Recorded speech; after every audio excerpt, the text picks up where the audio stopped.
फ़ायदा तो उनको होगा। जैसे प्रज्ञा ठाकुर के बारे में कहा था मोदी जी ने कि हम माफ़ नहीं करेंगे, तो प्रमोशन ही होता है। ब्रजभूषण सिंह हैं, उनका है, अजय टेनी है, तो ये भी आगे चल कर के इनको रोल मॉडल और बना देंगे। हो सकता है कि कुछ दिनों के लिए वो इनको लगेगा कि पार्टी इनसे सहमत नहीं है, नाराज़ है, लेकिन आगे चल कर के ऐसे लोगों को इनाम देते हैं। वो गिरिराज जी इस तरह से बोलते रहते हैं, इनको इनाम देते हैं। प्रवेश वर्मा जी ने बोला, और इन्होंने कपिल मिश्रा ने, और ये आपका एक और हैं अनुराग ठाकुर ने, जो जितना शब्द बोले मुस्लिम को, पिछड़ों, दलितों को गाली दे, उसका प्रमोशन देर सवेर करते हैं। ऐसा होता है। किसके शब्द, ये मोदी जी के शब्द हैं या फिर विधुड़ू के शब्द हैं सर? ये क्या शब्द हैं?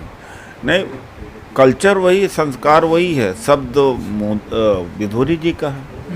रविशंकर प्रसाद और हर्षवर्धन पीछे हंस रहे हैं बड़े कायदे से।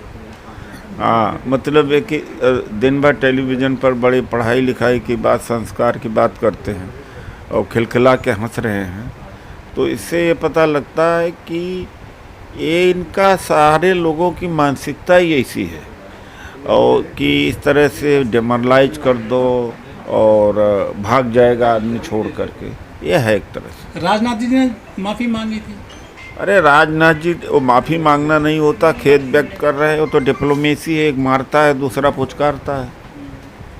और वह कार्य असली बात तब हो जब उन्हें सस्पेंड कर दिया जाए, पार्टी से निकाल दिया जाए, तब तो बात होती है। तो एक कहेगा मुसलमानों से नफरत, दूसरा कहता मुसलमानों की ज़रूरत। एक कहेगा दलित हमारे भाई है, दूसरा मारेगा दलित को लात।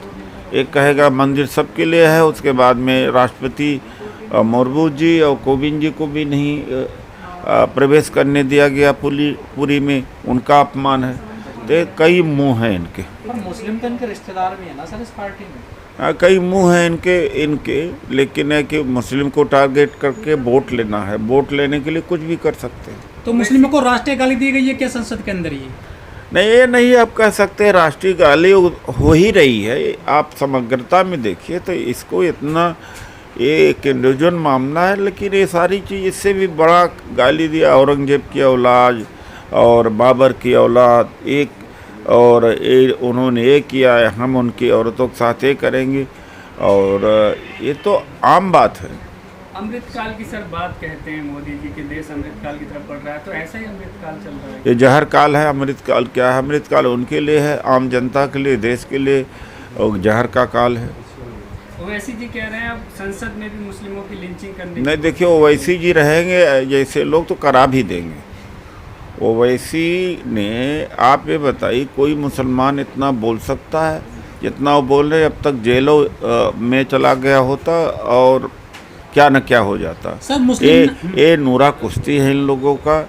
जहाँ चुनाव होता है उसके पहले जाके ऐसी भाषण देते हैं कि भावनात्मक भाषण देते हैं, हिंदू मुस्लिम हो जाता, फ़ायदा हो जाता है बीजेपी को। तो एक पार्टी का, एक जो पार्टी केवल एक एमपी की सीट प्राप्त करे, वो अखिलेश यादव जी या बड़े नेताओं से भी ज़्यादा उसको टेलीविज़न में अहमियत दिया जाए, मीडिया में अहमियत दिया जाए। सभी जानते हैं कि मीडिया टेलीविज़न किसके कंट्रोल के द्वारा है। तो वो इसमें ये बीएसपी और ओवैसी, ये सब बी टीम हैं बीजेपी के। लेकिन सर जो मुस्लिम ना रेल में सुरक्षित है, ना स्कूल में सुरक्षित है, ना संसद में सुरक्षित है। जब तो कह रहा हूँ कि जैसे लोग वैसे जैसे लोग रहेंगे तो और मरवाएंगे, इनका निजी फ़ायदा होता रहेगा। और मुसलमान एक ऐसी बात बोल देंगे, उसके बाद में मुस्लिम को परेशानी हो जाएगी, निकल जाएंगे, हीरो बन जाएंगे। सर आपने कहा कि रमेश विधुड़ी को समाज से ना जोड़ा जाए, क्यों ना जोड़ा जाए? वो तो समाज का प्रतिनिधि। नहीं, आप पूरे समाज को गाली न दे सकते हैं, समाज को उस विचारधारा का नहीं मान सकते, ये मेरे कहने का मतलब। और ये जो अब तो ये संविधान ख़त्म करने वाले हैं, एक राष्ट्र एक चुनाव पर रिपोर्ट आने वाली है। अभी भी लोगों का दिमाग नहीं सुधरा, खासतौर से पिछड़ा और दलित का, कि संविधान समाप्त कर देंगे। 15 अगस्त को मोदी जी के आर्थिक सलाहकार ने कह दिया कि ये नकारा संविधान नया चाहिए, एक राष्ट्र एक चुनाव क्या है। आरएसएस पहले से ही पुतला जलाया था बाबा साहब का संविधान का। 5 नवंबर को रामलीला मैदान में रैली हम लोग कर रहे हैं। सबसे बड़ी चिंता इस समय संविधान बचाने की है, और संविधान बचाने के लिए सिविल सोसाइटी को, सामाजिक संगठनों को आगे आना चाहिए, क्योंकि समाज में हर व्यक्ति प्रभावित होगा। केवल राजनीतिक दलों का ही फर्ज नहीं बनता। 2012-13 में आंदोलन न चलता सिविल सोसाइटी के द्वारा तो बीजेपी सत्ता में नहीं आती।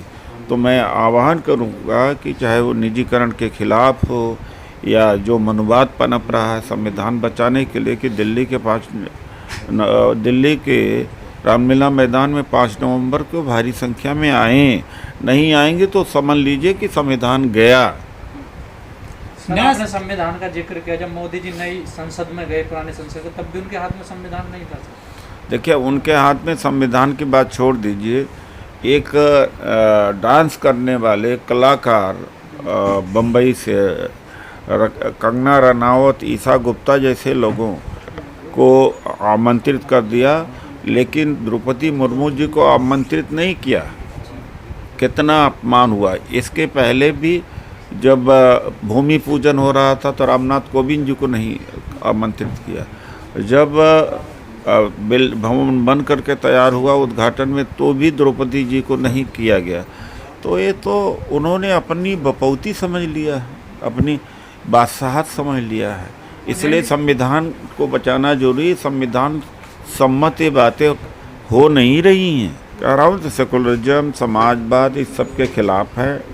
उस समय गोलवलकर जो लंबे समय तक आरएसएस के चीफ थे, उन्होंने कहा था कि यह संविधान जो बना है, डॉक्टर अंबेडकर ने तमाम देशों के संविधान को लेकर के जोड़ा है, और इसके जगह पर मनुस्मृति लागू होना चाहिए और भगवा झंडा होना चाहिए।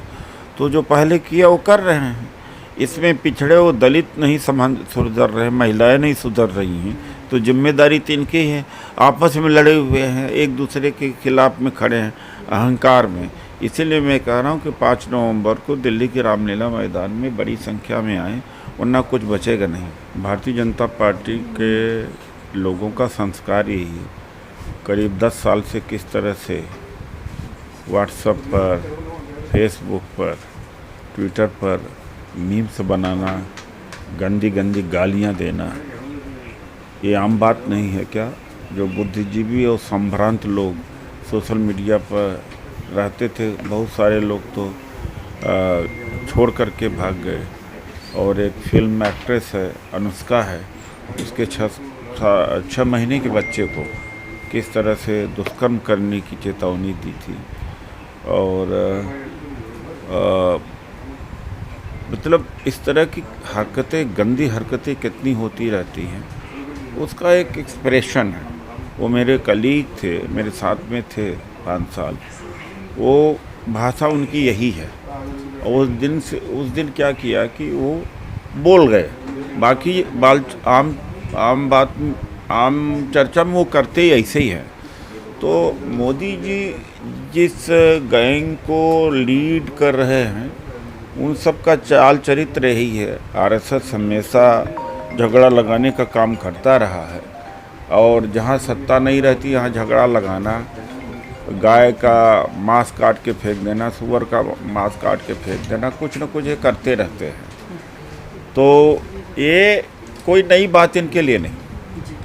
लेकिन सर, लोकसभा स्पीकर का पर भी जो है उन पर भी सवाल खड़े हो रहे हैं कि विपक्ष का अगर कोई सांसद कोई जो है बदजुबानी की तो बात छोड़िए कि अगर नारेबाजी भी करता है तो उनके खिलाफ कार्रवाई हो जाती है, सस्पेंड कर दिया जाता है, निलंबित कर दिया जाता है। और जैसे राहुल जी बोल रहे थे उस दिन, तो कैमरा स्पीकर के ऊपर होता है, जबकि होना चाहिए वक्ता के ऊपर, एमपी के ऊपर होना चाहिए और लीडर्स के ऊपर होना चाहिए। एक बात है। दूसरी बात है कि विपक्ष का आदमी, ये नई परंपरा शुरू हुई है कि एक पूरे सेशन के लिए, 2 सेशन के लिए उनको सस्पेंड कर देना। तो इसका भी बड़ा प्रतिकूल असर पड़ रहा है कि तमाम लोग जो अपनी बात रखना चाहते हैं वो नहीं बात करना चाहते, तो संसद के अंदर भी गुंडागर्दी चल रही है। गाली दी गई नहीं, है। वो दूसरे के लिए पैमाना अलग है, वो अपने लिए पैमाना अलग रखते हैं। वो ऐसा कुछ नहीं है, उनके दोहरे मापदंड होते हैं। बहुजन है सर, ये तो गुर्जर बिरादरी से आते हैं जो रमेश भदौड़िया हैं, वो लोग कहते हैं कि बहुजन जो है एकजुट होते जा रहे हैं। वो नहीं, व्यक्ति तो किसी भी समाज का अच्छा हो सकता है, किसी समाज का खराब हो सकता है, किसी जाति का अच्छा हो सकता है, किसी जाति का खराब हो सकता है। उसको समाज से जोड़ के नहीं देखा जाना चाहिए।